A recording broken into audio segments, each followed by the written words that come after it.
პირველი რატო ითხოვენ იმ NGO-ების დეკლარაციის შევსების კანონის გაუქმებას. ანუ მეტი ხო არაფერი არა. ძალიან მარტივად რა. ქართულმა ოცნებამ შემთხვევით არა, მაგრამ აშკარად შეგნებულად, მაგრამ არ მოელოდნა მიაგნო იმ წერტილს, რომლითაც ისინი ჩვენ გვაკონტროლებენ. ანუ შეხედეთ რა, აი მოდი თქვათ რა, პირდაპირ რა, დასავლეთი ევროპის სახით მინიმალური სამარცხვინო დანახარჯებით აკონტროლებდნენ საქართველოში ძალიან ბევრ სფეროს. იმიტომ რომ აღმოჩნდა რომ რამოდენიმე ასეულ ადამიანს გადავუხდით ფულს და არც თუ ისე დიდ ფულს, საკმარისია იმისთვის რომ ეს ხალხი მზად იყოს საკუთარი ქვეყანა, მოსახლეობა, შვილები, მომავალი ყველაფერი გაწირონ.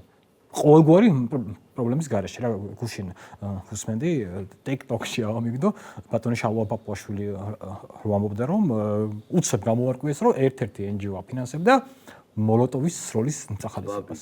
ევროკავშირის დაფინანსებული. ოღონდ შალვა, თავარი იცი რა არის? მიდი ერთ შენ დააფინანსე იმაში გერმანიაში ისა NGO რომ ისა გერმანიული პარტია აკრძალეს. გერმანეთის მოქალაქეებიდან შემდგარი და მეორე პოპულარობით პარტია აკრძალეს. რა NGO? შეხედე. აი ეს არის პირველი თემა რა.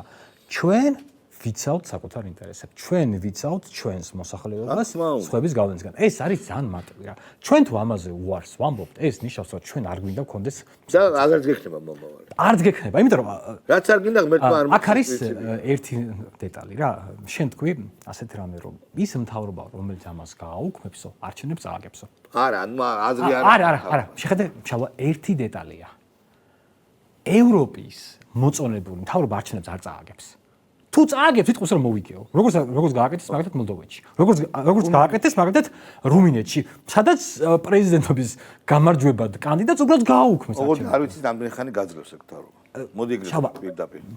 მოდი რა, მე ანუ ამ ოპტიმიზმს მოკლევადიანი პერიოდში რომ ევროპაში უცებ ჩამოიშლება ამჯერა. მე ვამბობ რომ ეხლა ამ შემთხვევაში ჩვენი მთავარი მიზანი არის რომ შევინარჩუნოთ ჩვენი ეროვნული ინტერესი. იმიტომ რომ კიდევ ერთი დეტალია ხალხო, მე ამას სულ ვამბობ. ჩვენ ეხლა გვაქვს განსხვავებული ხედვა ევროპისგან, მაგალითად LGBT თემთან დაკავშირებით. გვაქვს ამტკიცდა რომ ეს არის თავარი საკითხი. ხო დამტკიცდა მეგობრებო. არა, მან არის ერთი დეტალი. არ გვაქვს ჩვენ უფლება რომ რაღაც განსხვავებული შეხედულება გქონდა ეს. ანუ მან არის, ანუ აქ შეხედეთ რა, ხო შეიძლება რომ სხვა რამე იყოს. ხო შეიძლება რომ ხვალ, არა, მოდი თქვათ რა, ხო შეიძლება რომ ხვალ ევროპაში გაჩნდა რაღაცა კიდევ სხვა გიჟური იდეა, რომელიც შეიძლება არ მოგწონდეს. არა, რასაც იქ აიტაცია შენ უნდა ანუ მე მაინტერესებს, ანუ ჩვენ რო ევროკავშირში თუ შევალთ, ანუ არ შეიძლება გქონდეს განსხვავებულად. ევროპული ღირებულები არის LGBT თემის პროპაგანდის არსებობა.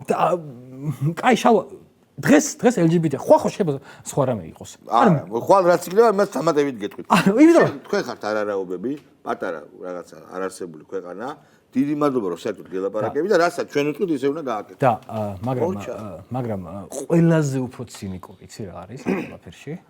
ყველაზე უფრო დიდი ცინიზმი. აი ყველაზე დიდი ცინიზმი? მაინც არ მიგვიყევენ ევროკავშირში. არა, ეგ რა. მაგას თუ დათანხმდი, რა თქმა უნდა. შეხედე რა, ანუ აი ხა წარმოვიდგინეთ რომ ევროკავშირში ამას რომ ქართულ ოცნებას უნდა გავუკეთოთ ყველაზე დიდი საშინელება. ვიღებთ ევროკავშირში. და მომავალწელს არჩევნებია წააგოს ქართულ ოცნებას. აი რაღაც ეგეთ ახლა ამდენ სიგიჟეს რომ ისმენთ. ხო, აბსოლუტურად იგივე სიგიჟე. საერთოდ უნდა დავიწყოთ ევროკავშირის იდეის კრიტიკული ანალიზი. არა, მე მინდა ვთქვა ასეთ მე ვთვლი, არა, მოყურე, მე მინდა ვთქვა ასე რა.